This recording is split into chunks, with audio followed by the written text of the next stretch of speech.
What's up, guys? And today we are doing a Borderlands 2 tier list, and at number 9 we do have Knuckle Dragger.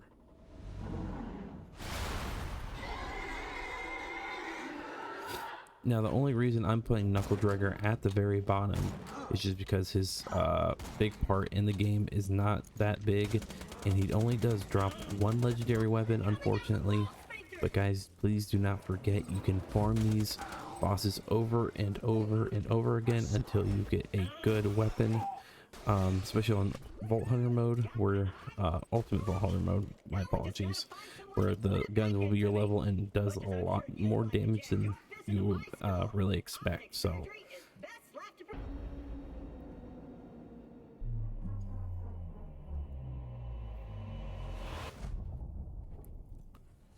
and coming at number 8 today, we have Badma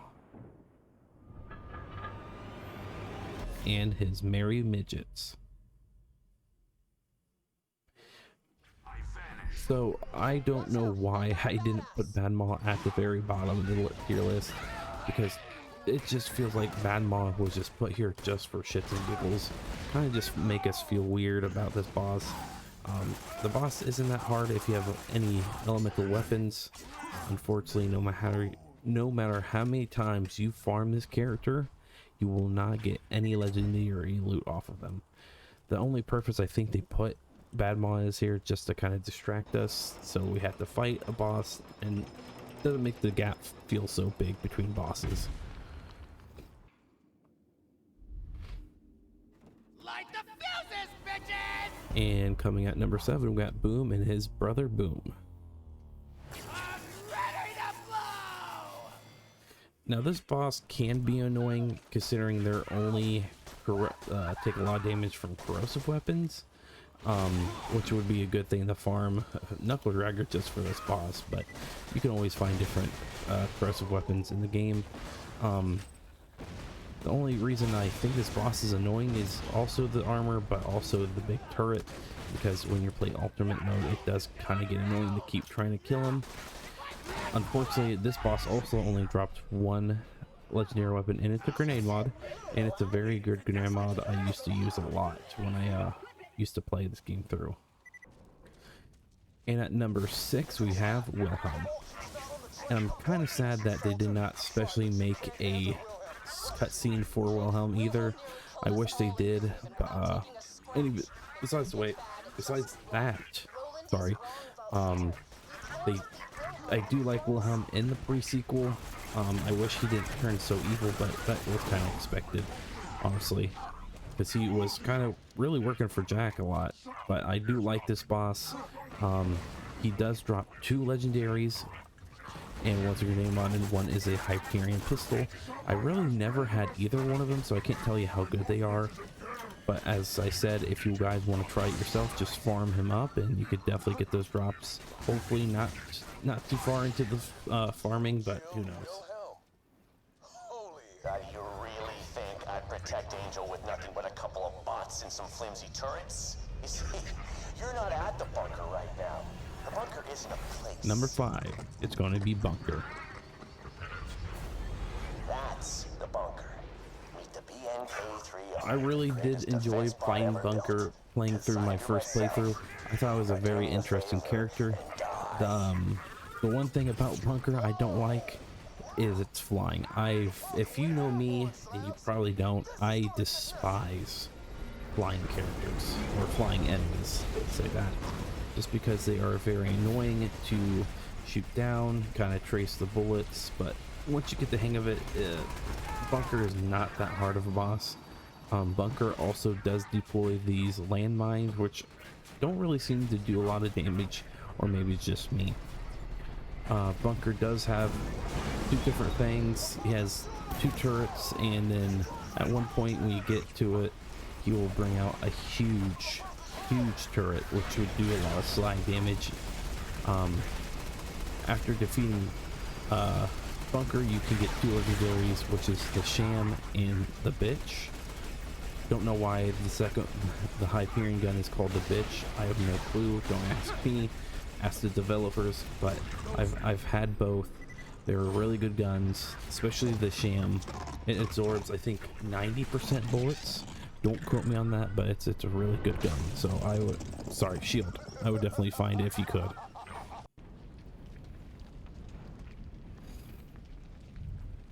It's our new torture dolls, boys! Let's turn up the heat! And number 4 is Captain Flint.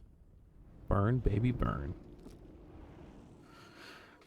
I do enjoy Captain Flint, but this part right here where he just stands on his little pedestal or whatever you want to call it, it's kind of annoying because you have to shoot him down. He will not come down unless you shoot him. I do enjoy Captain Flint, as I said, just because he is related to Zane Flint, which is one of the Borderlands characters you play in number 3.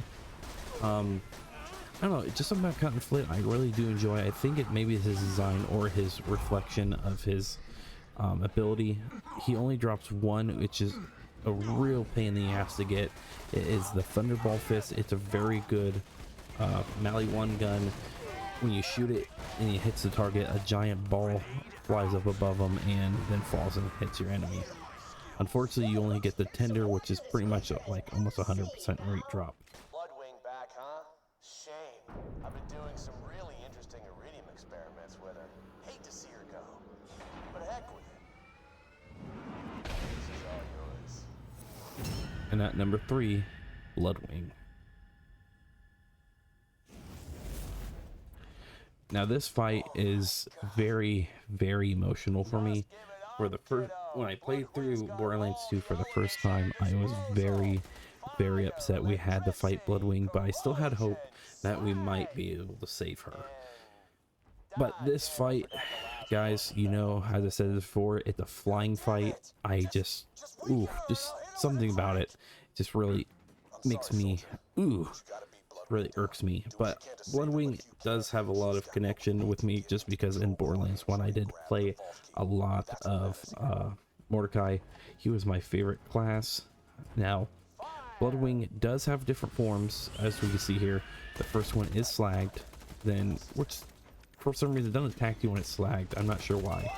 And then it goes to fire. The fire one is nothing special. I haven't not seen anything special animation. Maybe it's just that spitting fire at me. I don't know. But there's different forms, as I said, and this next one is going to be like, you know, electricity, which is very good against, you know, since it's a flesh character. I don't know why I said flesh character. That doesn't sound right. It does, fire does a lot of damage. Sorry guys, I hopefully you don't mind that. Then we have corrosive, which, as I said, I don't see any difference in the forms, like special things, and unfortunately this character does not drop any legendary, just to, you know, bring home the punch of you have been killing a very good character. Well, that character.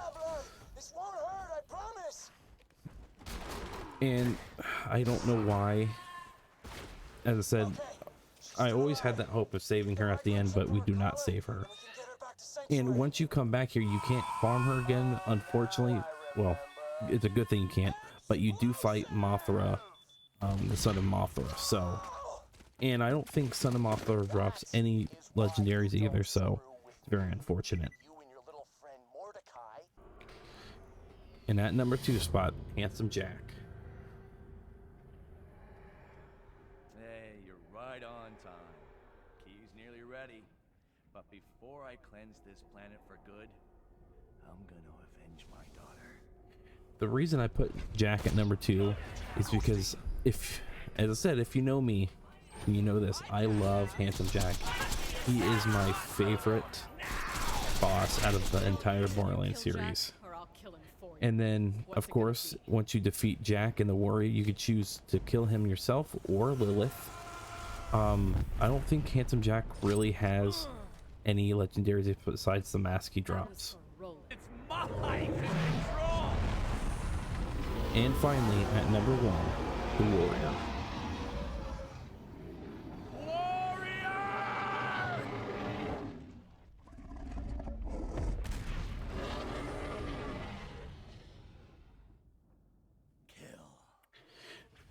And of course, guys, I think you know the reason why I put this one at number 1. It's a very good fight. I enjoy just going back, farming the character, well, boss, if you will. It's a fun fight, especially if you have the B shield. And I'm blanking for some reason. I can't remember the name of this gun, but it's a very good gun. You can find it at Prosperity Canyon in the water. It shoots, you know, for 1 bullet it shoots 2, so it's a very good gun, especially in ultimate mode. This boss fight is kind of just simple to me, nothing crazy, nothing too hard, just a very interesting fight. When you first play it through, you just don't know what you're doing, and for the first time when I fought it, I didn't know to shoot the chest, so I was shooting at the head, thinking, you know, of course the head is the critical spot. But as soon as we figured it out, it was the chest. Easy peasy. This baby is dead. Nothing much about the warrior. I have not seen, since I beat it so fast, it kind of doesn't do much besides go to different spots. I think there's 4 different spots it can go to. No, 3, I'm sorry. There's 3 different spots, and if you don't do enough damage in time, it will walk across and slam you with its tail right up in the air if it does hit you. Oh, right there. There it is. You fly like it's nothing. And then it does spawn chrysalids, which are really easy to defeat. I think it just gives you something to get back up if you get knocked down. As I said, guys, this is just a super interesting fight. Plus, it does drop 4. Volcano, the conference call, I'm sure a lot of you know about. Then the flak.